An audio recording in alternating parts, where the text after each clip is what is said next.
Next in the series of Somerset stories.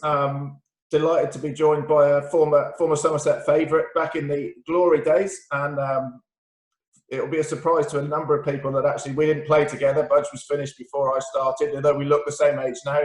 I very much welcome Graham Burgess. Morning, Budge. Morning. How you doing? All right? Have you survived lockdown okay? Yeah, I did, Keith. Yeah, my age is quite difficult, but I did. Yeah, I'm wearing a mask when I go out now, quite often. Yeah, I know. What's all that about? Have you got one like ready? Everyone else. Miss going into the betting shop for a while.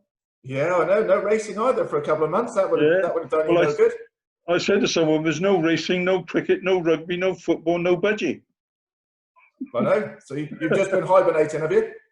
Yeah, I was lucky because my daughter's looked after me a little bit. She's gone shopping for me and things like that, So it's been quite easy. Okay, so brilliant. So we're just going to go through a little bit of your life in cricket. Obviously, it spanned an awful long time with your playing and your umpiring. So we'll take it right back to day one. Born in Somerset, born and bred. It must have been a great thrill to join the staff in 1965. Yeah, it was. I came down for a trial down in Somerset. Bill Andrews was the coach then. Quite a very funny man, Bill Andrews. I don't know if you met him and knew him. He died a few years ago. Very, very funny man. Yeah, I played all games when I was a kid, and cricket, I suppose, it happened to be cricket because that's how it fell. The cards fell, really. And I think in 1965 I joined the staff, and in the first team there was Bill Alley, Ken Palmer, Fred Ramsey, people like that, Brian Langford. They were all the senior pros, very experienced senior pros, which helped me a lot. I started off as a batsman, purely as a batsman, and like a lot of other bowlers, I started bowling in the nets. And somebody said, well, you could probably bowl in the middle, and started bowling quite a lot in the middle. It did affect my batting a bit, and as you know, as an all-rounder, sometimes bowling too much can affect your batting, I think. And sometimes I wish I just batted, but I did enjoy bowling over the years, and I was very lucky to play in some very good sides, I think. We got to the final of the Gillette Cup in 67, sorry. That was my first time in the final. In fact, I'm the only one that ever played in 3 Gillette Cup finals. Did you know that? Spanning from 67 through to 79. That's right. Well, everybody else would finish then for the next ones, you see. But yeah, that was the final at Lords was fantastic because the first one in 67 was against Kent, and the whole of the ground was festooned with either hops or our supporters wearing their smocks, walking through London with smocks and pitchforks. And there were people from Bridgewater. They said that every time a Kent wicket fell, they were gonna have a pint of cider. They were quite thirsty at lunch. They were about 130 for one. But after lunch, they lost about 5 wickets in half an hour. So you can imagine what the supporters were like then. Tea time that day, we looked as though we were going to win it. And these supporters with their pitchforks walked right round the ground, right in front of the pavilion, pushing the old pitchforks into the air. Fantastic sight. And of course, Kent fought back, and in the finish, we just lost. It was a very, very good game of cricket. They had sort of Cowdery and Underwood and people like that playing. Fantastic game. I think Cowdery got naught in the final. So how many supporters would have been in those days, Budge? Because you've seen all these photos with the players, with the supporters. They were on the field and sort of camped in the corners of the ground. Tremendous support. I mean, Lord was absolutely packed out. And as I say, it's probably the most picturesque final of all, with all the hops festooned in the ground. It was fantastic, it was. And yeah, we had great support wherever we went. And I think this Sunday league that we played in for many years, that was well supported every Sunday. It was a wonderful competition, and I don't know why they finished that. So that was the 40-over competition of starting sort of 2 o'clock on a Sunday afternoon. Well, it started at 2 o'clock and finished at 7 every Sunday. And the supporter could probably, if he wanted to, could go to the pub, have a few pints or whatever, or have his Sunday lunch, and then come to the cricket. And it was the same every week, home and away. Every week we were absolutely packed out. Brilliant. Yeah. So over your time before we get to the success of 79, we had a few close calls. Particularly 76 was close to winning a trophy as well. I think 1966 or 67 we were third in the championship, weren't we? Yeah. And we had to beat Northampton to win the championship, and we didn't beat them. We lost, I think. That was at Northampton. And that was the closest we came, I think, then. The reason, well, I don't know what reason. I don't know why we didn't win, really. It's like it's happening now. Why don't they win now? It's incredible. I mean, they look as though they're the best side in the country. Been so close, Falling haven't they? down. So close on so many occasions.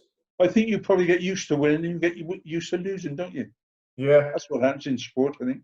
And when you get on a roll and start winning, you probably win everything then. that's right. So the 76 John player was pretty close as well. We lost off the last ball in the last game of the season, I believe. 76.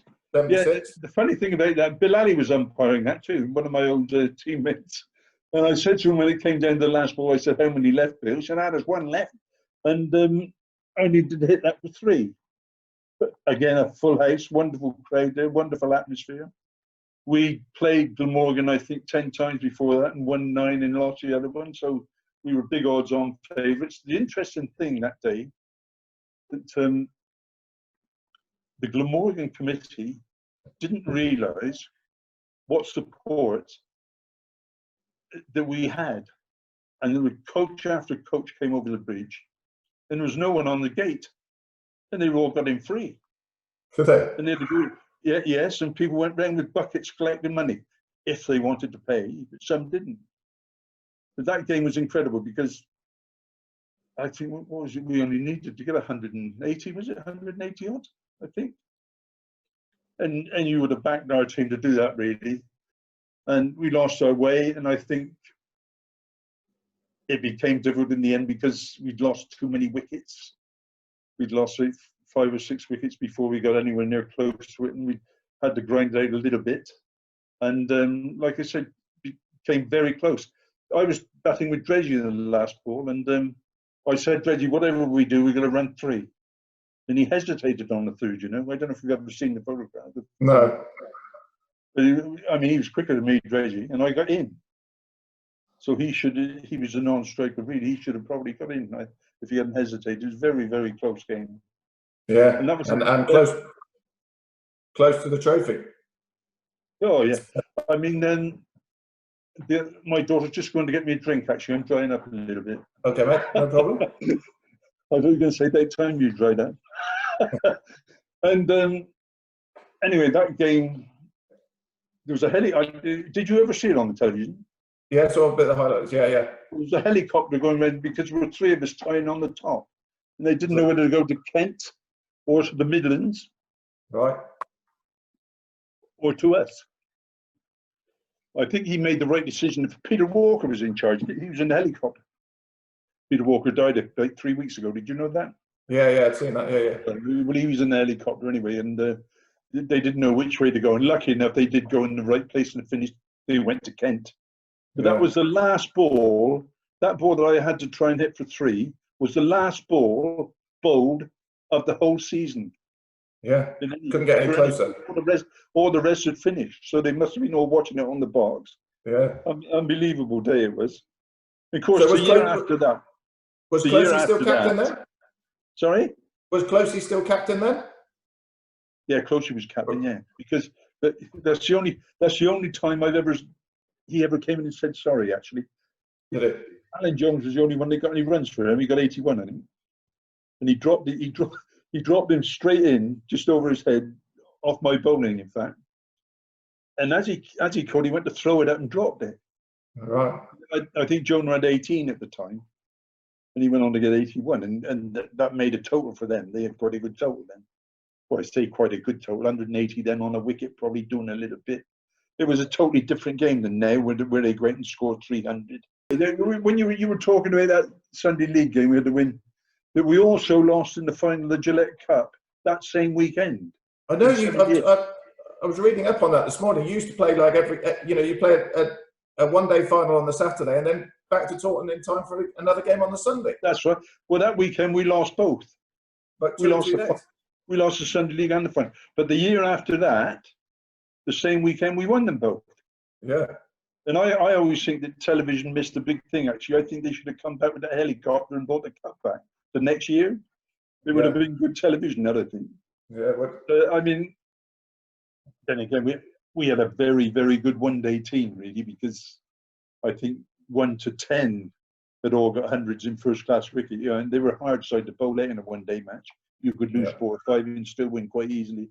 But you had the big guns up front with your Viv and then you had and Ian and people like that, and then you had Joe bowling, fantastic. I mean, Joe Garner, I think in the run up to the final in what 79, I think he got 5 for 13 again, or 5 for 11 against Kent, I think, at Taunton. Yeah. That was in the quarters, I think, in the quarterfinal. And then in the final, he got 5 for 13. Extraordinary bowling. Just tell us what was that like sharing a dressing room with those 3 guys? I mean, they were obviously the 3 of the world's best at that time. Yeah, and to have them all in a same county dressing room must have been pretty special. It was very special. I mean, Viv came to us quite young, really, so we saw him develop a little bit, if you like. But I mean, when he first came, you can imagine early spring in the nets, and it was seaming about, and he's like, and your old pros like Ken Palmer, for those that don't know, he'd look down and say, "Well, I'm not sure about this bloke." And when we realised he could really play is when we played Hampshire at Taunton, and he played against his old friend Andy Roberts, and who benched him, very quick bouncer, and he hooked it from in front of his face for 6. And of course, straight away we thought this is something different, really, which he was. I mean, he's a great player, wasn't he? Yeah. And we were very lucky to have him. But I've always said that, and you've probably heard me say before, then we were allowed 2 overseas players. What about if you're only allowed 1? Which one would you have, Joel or Viv? Be tough, wouldn't it? Very difficult situation. Very difficult. I would like to be able to say, well, I'll have him one day and I'll have him the next day. That would be a good thing. When would you play Viv? On the good wicket or the one doing a bit? I know, but you wouldn't want to face Joel on any of them, would you? Did you see Joel bowling in the flesh? I suppose you did as a little boy, didn't you? Yeah, I was young watching him. Yeah, amazing. Yeah, he didn't bowl many bad balls. No, we actually played against him because he had a year at Glastonbury, didn't he, in the Somerset League? Oh, of course you would have played in that. Andy played when he retired, didn't he? Yeah, he did. Played a bit when he retired. That's fantastic. It was a totally different viewing to see where he was delivering the ball from. Oh, fantastic. He must have been over the sight screen, wasn't he? Yeah, it was, yeah. Yeah, but it was good experience playing against him as a 14-year-old, I think I was. I think of all the years that I saw him bowl when he was playing with us, the bloke I saw that played him the best was Javed Miandad. Yeah. He got runs against someone very good on his feet. I mean, you had sometimes, if you could, to play forward to Joe, really. I know it's quite difficult. You think, well, 6'9" or whatever it was, and bouncing up into the rib cage sometimes. But I think the blokes that got on the front foot had a better chance, really, because once you got on the back foot, he speared that Yorker in. Yeah. Very, very difficult. And that was his big tool in one-day cricket, wasn't it? Oh. The old Yorkers at the death. Yeah, but lovely man, you know, Joe. Lovely bloke. And I always thought it was very disappointed that he got mixed up with all that. What was it, 1981 when they had the trouble? Is that when they left? Yeah. 81 was it? Around then, yeah. And he had to queue up to go into that marquee at Shepton Mallet, Joe. And he was invited. Yeah, I mean, he never put a foot wrong with Somerset. Him, for me, not a foot wrong. I don't know what Ian and Viv were getting up to then. I haven't got a clue. But when I was there, everything was rosy in the garden. So I mean, it was fine. Everybody was happy. And that was when they were probably junior pros. But when they got senior pros, I don't know whether they misbehaved or no. I don't know what happened, and I don't know why Somerset needed to get rid of them. I don't know. But it was a great shame. But like I say, it's even greater shame that Joel was involved in that. Yeah, I think. I mean, they were the big 3 who kept turning up in the big finals. But it was a very strong squad at that stage as well, with a lot of local players as well. Yeah, we had quite a few. Well, Pete Dennon, of course, late Pete Dennon. Rosie was from Weston. Peter Roebuck came from Street, obviously. He was at Millfield. Myself, I was obviously local. Dick Marks, he's a Somerset boy. He was at school at London. London, that's right. Yeah, but there were quite a lot of local players, really. Yeah, good. And just looking back, it just looks like it was probably really good fun playing with all those guys. Well, I think probably that's why we didn't win anything early on. It was probably too much fun. And then we took it a lot more serious, and everybody realised what potential we had there, I think. And started realising they could win, and they were a very hard side to beat. So, like I say, especially in the one day, because they never won the championship then, of course. No. And I don't. Joel always say we didn't win the championship because nobody used to leave us a total. Now, that could be one reason. I don't know how strong we were in the spin department, really. I think with the 2 spinners they got now, if we'd had 2 spinners like that playing then, as well as all the seamers, I mean, we had Vic Marks and people like that, but it was difficult for them to both sides. The wicket was totally different as it is now, man. Yeah, well, that's what I was going to say. It's changed quite a bit in the last 10 years or so, isn't it? Yeah, in the 3-day cricket, then it would turn on the second day, but now it's turned from the word go, isn't it? Yeah, it has been, yeah.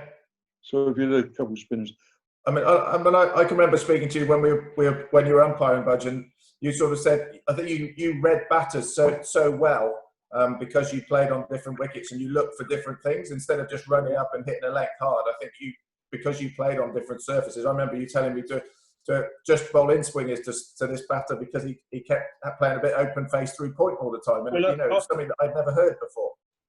You were similar to me. You bowled about a similar pace as me, right?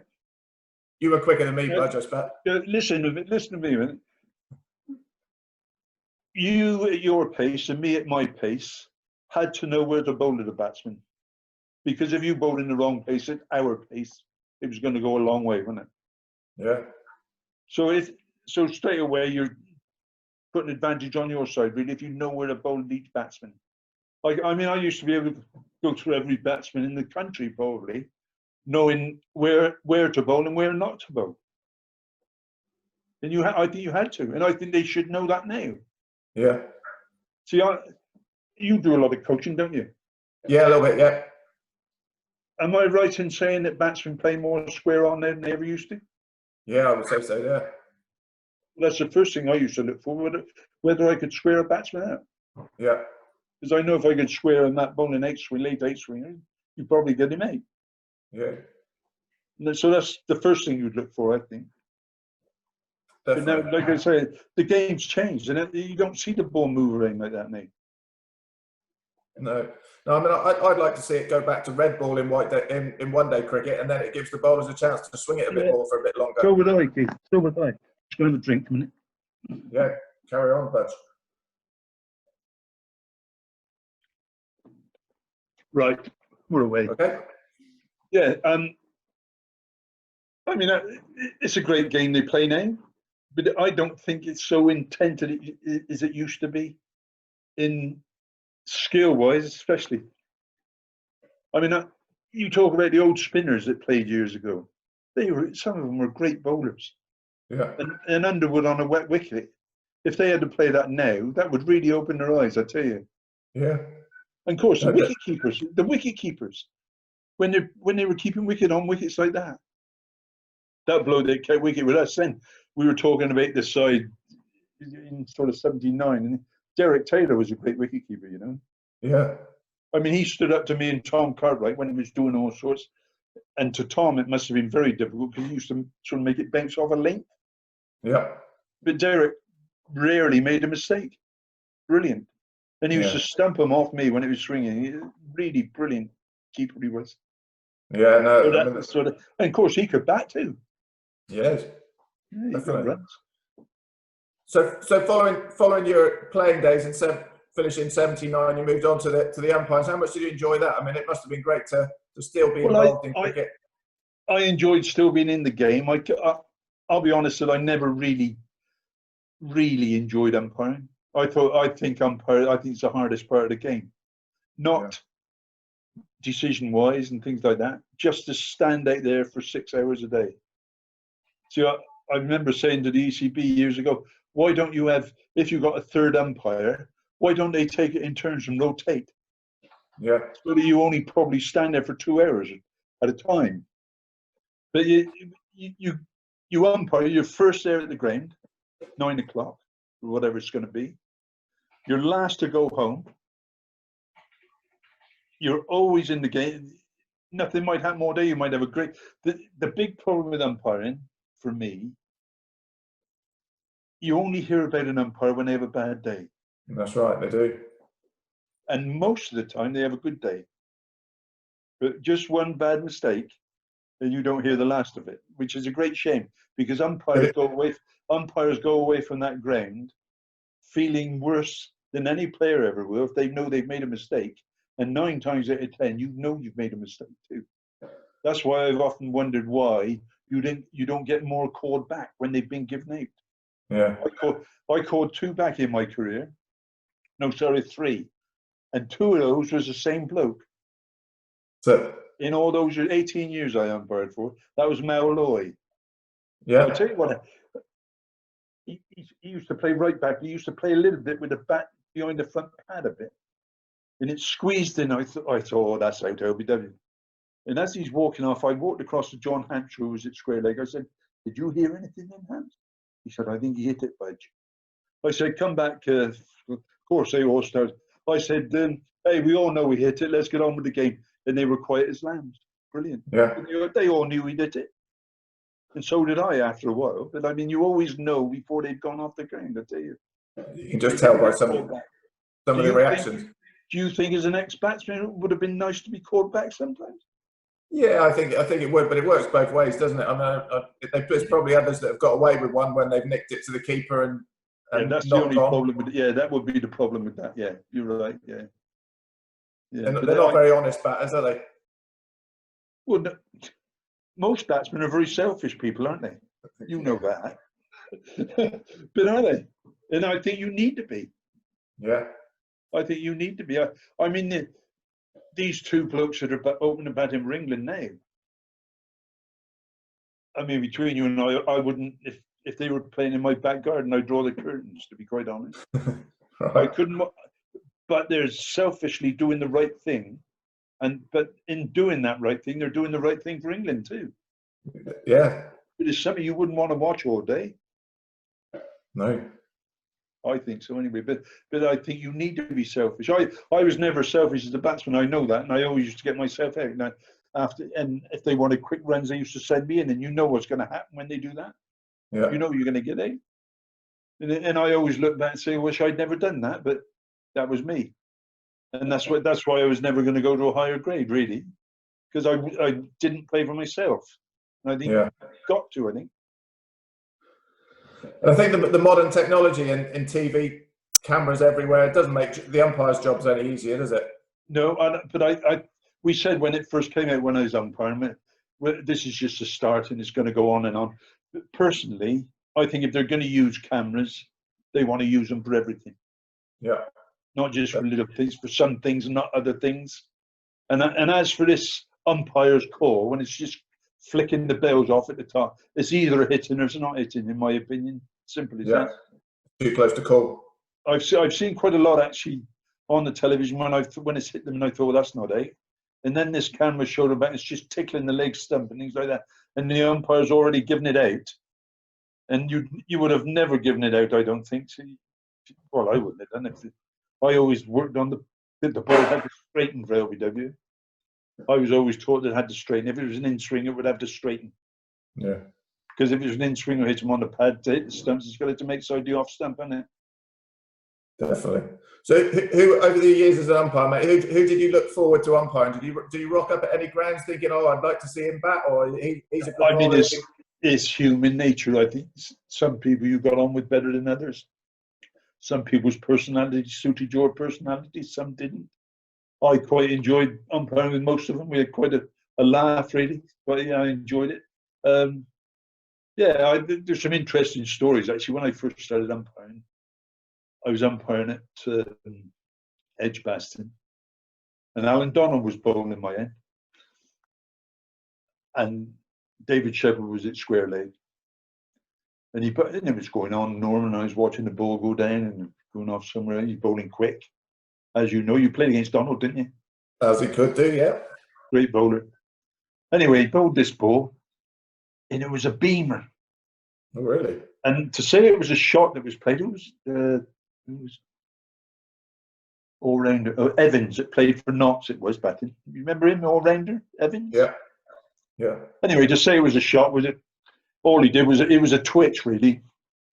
And the ball went from something straight to Dominic Osler, who jumped in the air and caught it.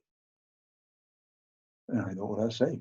I thought, what's the law on that? It's got to be above the chest or above the waist at that pace, right? Now then, I wasn't quite sure because, like I say, my first season it was. So I went over to Shep. I said, "Hey, Shep, that's right," because I gave it 8. See, I said, "Hey, that was right, Shep." And I was like, he said, I don't know, Bud. He said, "We'll have a look at the law when we get in." And Shep had been an international umpire like 5 or 6 years then. And so I thought, what chance have I got? So I said to Evans, I said, "Hey, what did that hit then?" And it ripped the top of the bat off on the corner. Yeah. A great catch. Of course, then we had a meeting at Lords, and I said to the powers that be, I said, "Hey, I just saw a ball, nobody could play that." I said, it got to be above the waist, not above the chest, or above the shoulder it was. I said, not above the shoulder. I said, that's impossible to play that. And I told him the story about that. But it was incredible for me to go over to Shep. Like I say, it was an international umpire, and he didn't know either. He didn't know either. What am I in here? Incredible. But that I mean, he was quick, Donald, wasn't he? Yeah, he was. Yeah, he was up there with the best of the pace, I would say, around that sort of era. Like I said, I was never always enamoured with umpiring, if you get back to umpiring. But one of my best days as an umpire, I don't know if I've ever told you this story, but we used to do second team matches as well, see? And I went to this match, we played at a place called Barnt Green in Worcester. Yeah, nice crowd. I played that. That's right, it was the end, it's the last match of the season, I think, in the second team. And I got to the ground on the second day, and both sides had batted, and I thought, well, this is, the first thing you think as well, this is going to be a long day. So as I walked through the bar, they'd had 1 innings each, and the other side had batted about, just a few overs, I think. They were just in front anyway. And I walked through the bar in the morning before the match, and my mate who I was umpiring, a chap from Worcester, he said, "They've declared, this is the 3rd innings, all right?" I said, "What do you mean declared?" He said, "Well, they declared." I said, "Well, they only make 20 in front. They're only going to get 20 to win." He said, "Yeah. Glamorgan had the contracts meeting last night. They sacked 3 of them. They've refused the bowl." So the captain declared and said, "Well, that's it then." And so we just had a nice lunch, and they knocked off the 20 or 30, and off we went. You went home. So that was one of my favourite games in umpiring. That just shows the other side to the game of professional cricket, doesn't it? I mean, for every Lord's final, there's always a load of lads, young lads, who are out of the game by the time they're 21, 23, which is pretty sad. Yeah. Can be difficult for them. I always thought it would be, as a professional sport, it would be awful to get the sack, wouldn't it? You didn't get the sack, did you? No, you played along. Well, didn't you ever think that? Did you ever think, well, that must be terrible then? Yeah, of course I did. Yeah, every time a contract was up, I was expecting to get sacked. I mean, because whether they get the sack or whether they're all good players. Yeah. To get on the staff in the first place, they got to be good players, aren't they?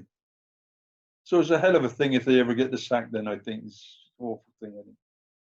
But then it's very difficult for young blokes to realise that they ain't going to make it. Mm. That's the problem, I think. And I think a good coach or a good man in charge should probably know that a bloke ain't going to make it really. But then again, you talk about that. If you saw Ian Botham at 15 or 16, you'd have struggled to say that he was going to be a fine cricketer. But time he's 19, 20, he's playing for England, and that would have been one I probably got wrong, I think. Yeah. Because players develop at different ages, don't they, and respond. Well, they do, yeah. Put under pressure. Yeah. Of course, there's some you will, over the years, that you think would be unlucky to get the sack too. Yeah. There was a chap that played just before me who would have been phenomenal in the Sunday League, Chris Greetham. Yep. Magnificent striker of a cricket ball. And he got the sack the year before the Sunday League started. So what insight was that? That was incredible for me. That it'd be nice to come down and see you all again. Yeah, well, that'll be great to see you, Budgie. It's been great chatting this morning. Thanks for giving up your time, and I'm sure the Somerset members will be pleased to see you're looking healthy and survive lockdown. And as you say, next time. Well, next it's time early you're in the there day in at the moment. Hey, nice to speak to you, Pars. Yeah, nice to see you. Nice to see you, Buzz. We'll catch up in the next year, if not before. Lovely. Thanks very much indeed. All the best. Thanks, Buzz. Yeah, bye then.